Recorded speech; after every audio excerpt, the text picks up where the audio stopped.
Hi, friends. This is Miss King. I'm here to talk to you about a couple of writing techniques that writers, creators, storytellers use to manipulate the way that we feel about characters from the very beginning. So this is usually focused on first impressions because first impressions of characters are really important. They set the tone for the rest of the story. So by the end of this, you will be able to identify and explain how a creator or storyteller or writer uses one of the following writing techniques in a movie, a TV show episode, or even the storyline of a video game. So you will get to choose any story in the real world, movie, TV show, video game, whatever, as long as you can explain to me how they use one of these writing techniques. So you're going to identify an example of one of these writing techniques in the real world. So let's jump in and get started so you can go exploring. So be thinking, what kind of stories do you know and do any use these techniques? So we're going to review Kill the Cat first. We talked a little bit about this last week. With our Kill the Cat writing technique assignment, we looked at Gaston, and we studied how Disney was able to make you dislike him early on, very quickly, in less than 2 minutes, by a couple of choices that he made, by some dialogue, some things that he said that revealed his personality, his selfishness and self-absorption.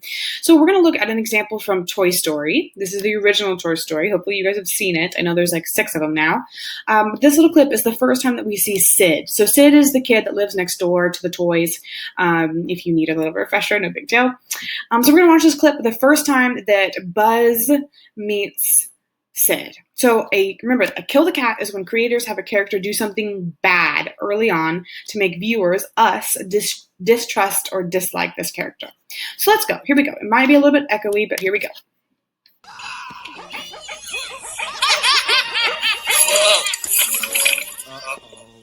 Sid! I thought he was at summer camp! Yeah, I must have kicked him out early this year! Sid! Who is it this time?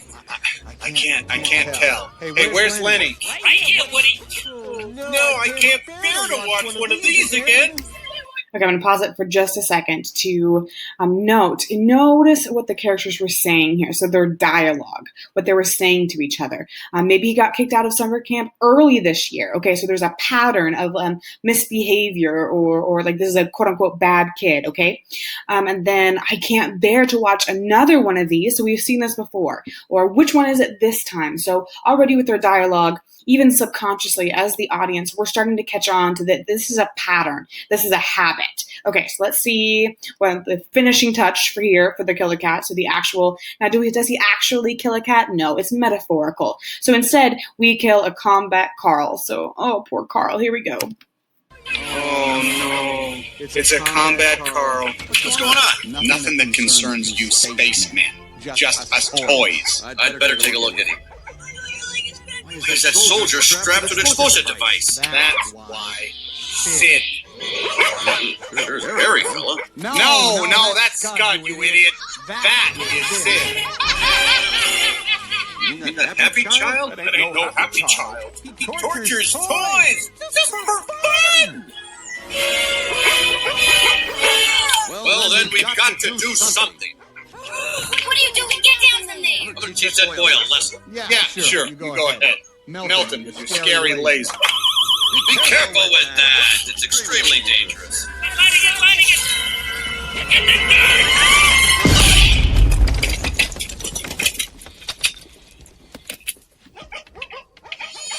He's gone! He's history! Okay, so we're going to pause there. So you get the point, right? Like we don't like Sid because he tortures toys for fun. So we see an example of it. They don't just tell us about it. We don't just hear the rumors. We get to see it in action. We get to see him, quote unquote, kill the cat. And they're very smart.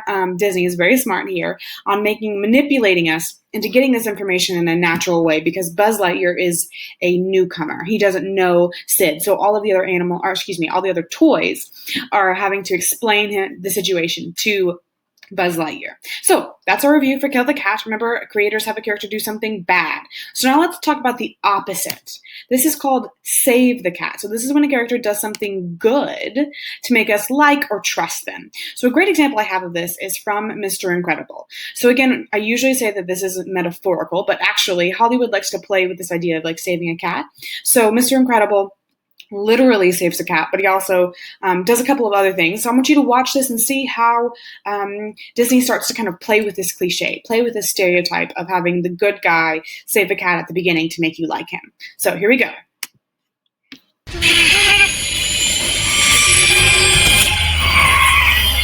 What is it, ma'am? Okay, so there's a high-speed chase coming after him. Stand clear. It could be trouble. No, he's quite tight.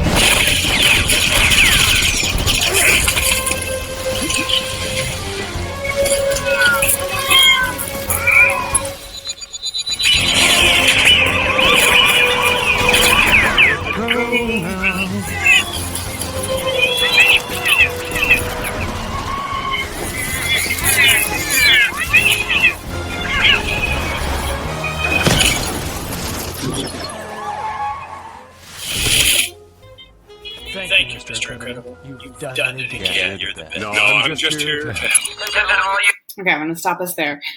So you notice he does literally save a cat out of the tree, but he also stops like a high-speed chase and robbers. So Disney's playing with this kind of cliche here is that he can't just do one good thing. He's going to do all of them at once. And notice here, it's not Mr. Incredible that's saying that he's incredible, right?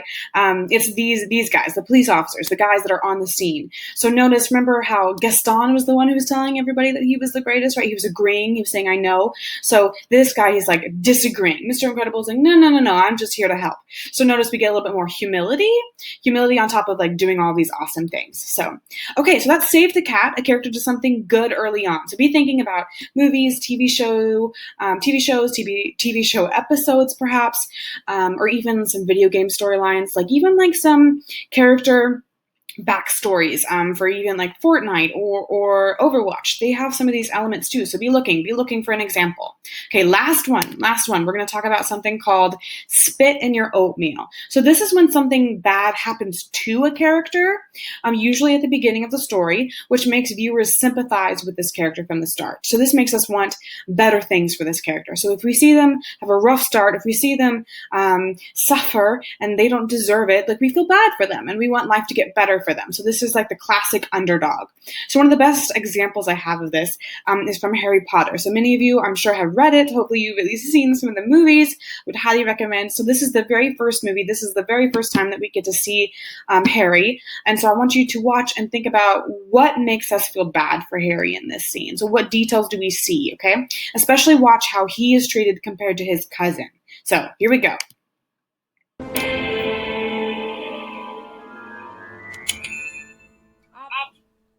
Get up! Now!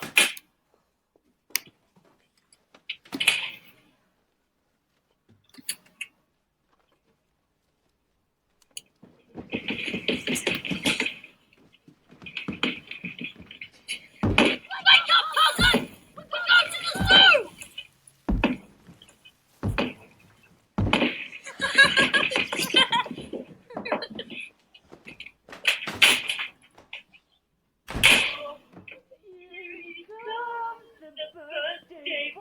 Happy birthday, son.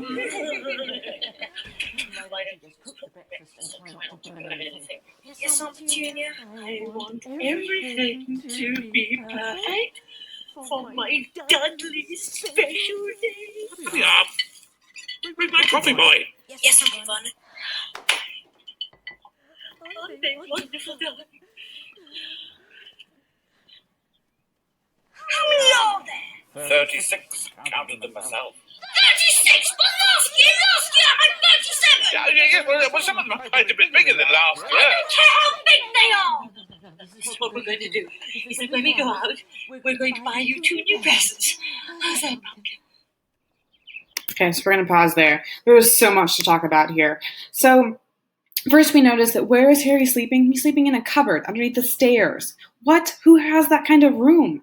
And then notice, where was the lock? It was locked from the outside. That's really unfortunate. I mean, you can get locked in your little cupboard underneath the stairs. That sounds terrible. His cousin treats him terribly. Who would want to be woken up like that? That sounds awful. And notice the contrast between his cousin was acting terrible, very entitled. We get a little bit of some Gaston vibes on we think we deserve more. And Harry was, he was acting very polite and respectful to his aunt and uncle despite their treatment of him. So that contrast there. So we definitely feel bad for Harry. And something actually I noticed this time around was even just the contrast between their clothes. So if you notice, like, Harry's clothes were just old and kind of like didn't fit him right, versus his cousin had like a sweater and all the big to do and his hair was done. And anyway, so again, we noticed that there's a lot of details here that make us kind of feel bad. All the layering of all these small details makes us think like, man, Harry doesn't have the greatest life here. Okay, so those are the 3 writing techniques that you're going to be looking for. So tomorrow you're going to find an example of one of these writing techniques in a movie, TV show episode, or even the storyline of a video game. So I can't wait to hear what examples you find.